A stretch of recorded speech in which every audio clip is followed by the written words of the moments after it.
Newsmakers Sunday with Fox 10's John Hook. Thanks for joining us on Newsmakers Sunday. For the next 30 minutes, you're going to meet the two candidates in newly created District 9 in Arizona. It's a competitive district, leans slightly Democrat. It covers parts of Phoenix, Paradise Valley, Scottsdale, Tempe, Chandler, Mesa, and Ahwatukee. Vernon Parker is a Republican candidate. We're going to hear from him first today for the first 12 or so minutes, and then Kyrsten Sinema will join us later in the program, his competitor.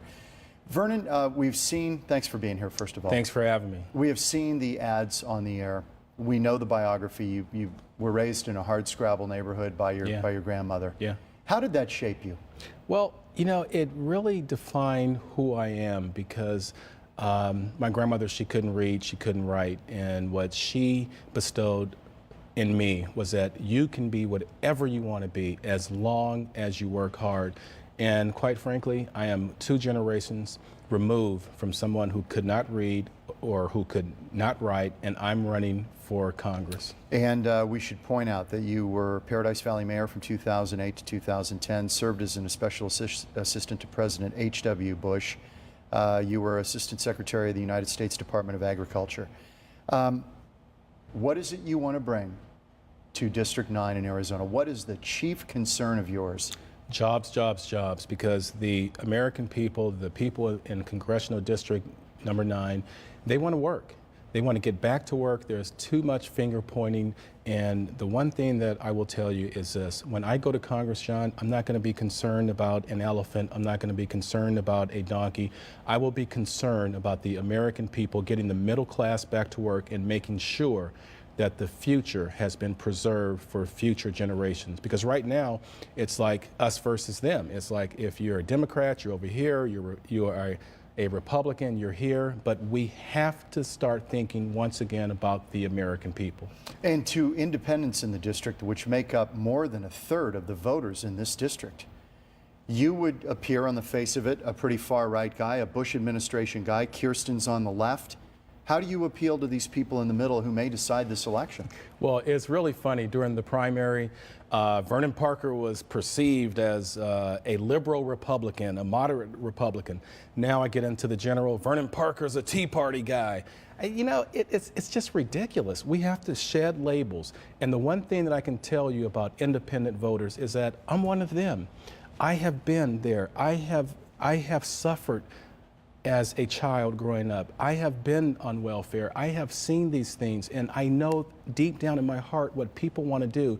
They want to provide for their families. They want to get back to work, and I want to shed all of the finger pointing and say, I am one of you. I will work as hard as it takes to make sure that we are concerned about them. Every night on the news, we see these ads. Yes. Is there anything in these ads right now that are running against you? And I'll ask Kyrsten Sinema the same thing, that you want to clear up. Oh yeah, the Department of Education. Vernon Parker doesn't care about education. Education has been the pathway to my success. I would not be sitting here but for education. But what I don't believe is the right path, and I'm gonna do this right here for you, John. I'm gonna give you this dollar bill, okay? Okay. This is what we send to Washington, D.C., 600 million of those, okay? Now, you're in Washington, D.C., right?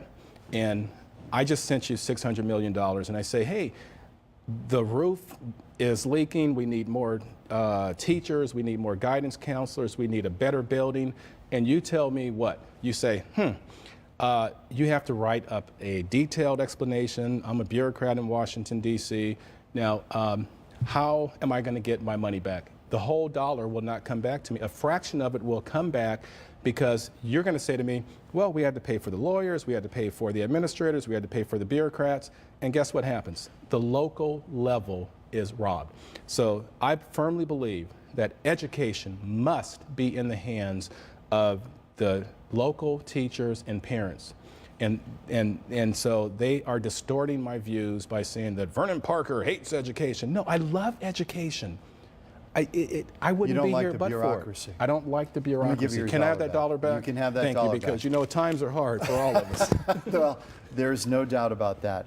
Do you happen to know, I looked it up today, I couldn't find it. Is there a number for unemployment in District 9? Do we know what the level is? It's running slightly higher than the national average. We've had 43 months, and the new national average is 7.8. Yeah, well, we had 43 months of unemployment over 8%. And miraculously, we're under 8% now, but CD9 runs slightly higher, so I would believe that CD9 will continue to be above 8%. What are people telling you, aside from jobs, that they want you to go back there and fix? Well, the first thing that I will make sure of is that we restore the $716 billion that's being robbed from Medicare. Our seniors cannot take it, and we must make sure that that is preserved, that we preserve Medicare, we preserve Social Security. And the other thing that they talk to me about is that the high corporate income tax rate. We have had a job prosperity tour where we've gone through CD9, we've talked to business owners, and they're saying, Vernon, we can't compete on the global sense, and we can't compete because the regulatory system is out of whack. We have a corporate income tax of 39%. And we just cannot compete. So one of the things that I will make sure that we do is to make sure that on the global sense, that if you go to my jobs plan at vernonparker.com, you'll see that we are asking that we bring the corporate income tax rate down to 22%, and we get in control, the out of control regulatory structure that we have. Unelected officials passing regulations that have the full force and effect of laws. What's your take? We got 5 minutes left, just to give you a time marker. Your take on the tax structure in this country. It came up heavily at the debate on Wednesday night between Mr. Romney and Mr. Obama. Your feeling about whether we're taxed too much, too little? What's your take? We're taxed too much because when we hear the plight of small business, like for example, they'll say, okay, let's raise taxes on those who make $250,000 or more. What you're doing, you're taxing small businesses because LLCs and S-corps, those are pass-throughs, and they are taxed at that individual rate, and they will not be they will not be able to hire more people. They will not be able to buy more equipment. And the other thing that I'm hearing is that the Affordable Health Care Act, never before in American history, John, have we told any corporation that if you hire more than 50 people, and they work more than 29 hours a week, we're going to penalize them. I talked to small business owners, and they said that they will not hire anyone who, when they get to employee number 50, it's over. And we must get people back to work. The middle class has, suffered. From President George Washington to President Bill Clinton, it's taken that time to increase our deficit by $4 billion. This president has done it in $4 trillion. $4 trillion. I'm sorry. This president has increased it by $5 trillion in less than 4 years.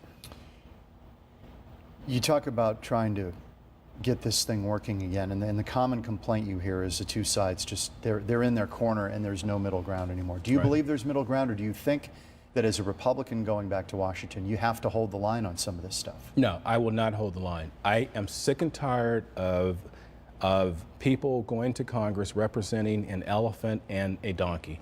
The American people must be first and foremost. That is my goal.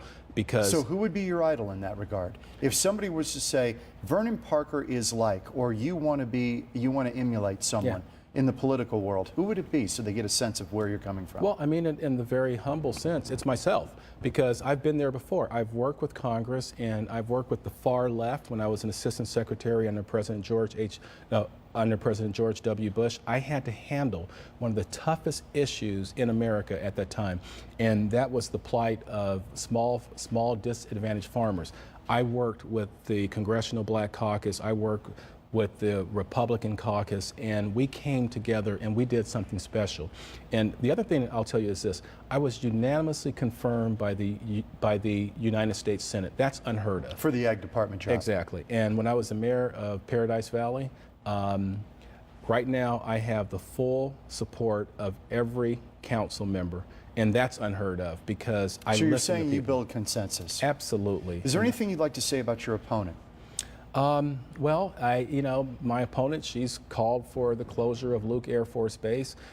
She said that stay-at-home moms are leeches to their boyfriends and husbands. But, the most damning thing is this, is that had we closed Luke Air Force Base, it would have been the loss of 17,500 jobs, $2.2 billion to the state of Arizona.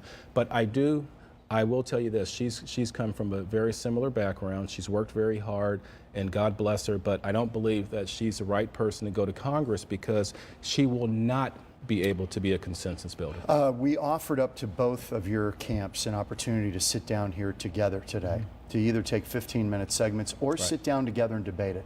You didn't want to. Why? Well, because we've had about, we've had every major network, we've had everyone calling us about debates, and so what we decided to do was to do the debate on PBS. It's going to be nationally televised, and in the age of digital, progress, it will be broadcast, whoever wants to watch. But I will tell you this, John, never before, I've worked on many campaigns, I'm a political junkie, but never before have I seen two candidates with two diverse views of America and two diverse views of CD9. We got 1 minute left. Let me give you at least 30 seconds here to say what you would like to say your vision for CD9 and representing CD9 would be. My vision is America. My vision is putting people back to work. My vision is putting the middle class back to work, making sure that our seniors are protected and preserving the American dream. Like you said, I grew up in an area that sociologists, they love to dwell on gangs, drugs, and violence, but it is because of education that I'm sitting here today. And it is because of the future of this country that I want future generations to be able to turn around and say that if Vernon Parker can come from his background and run for Congress and win, so can I. This is a great country. It's been great to me, and I am thrilled to be running. I love America. I love CD9, and we will get the middle class back to work. We will protect our seniors and preserve education. Vernon Parker, good luck to you. Thank you, Good sir. to see you again. Good to see you, too. And coming up next. Thanks for giving that $1 back, by the way. You got it. You got it. Kirsten Sinema, Democratic.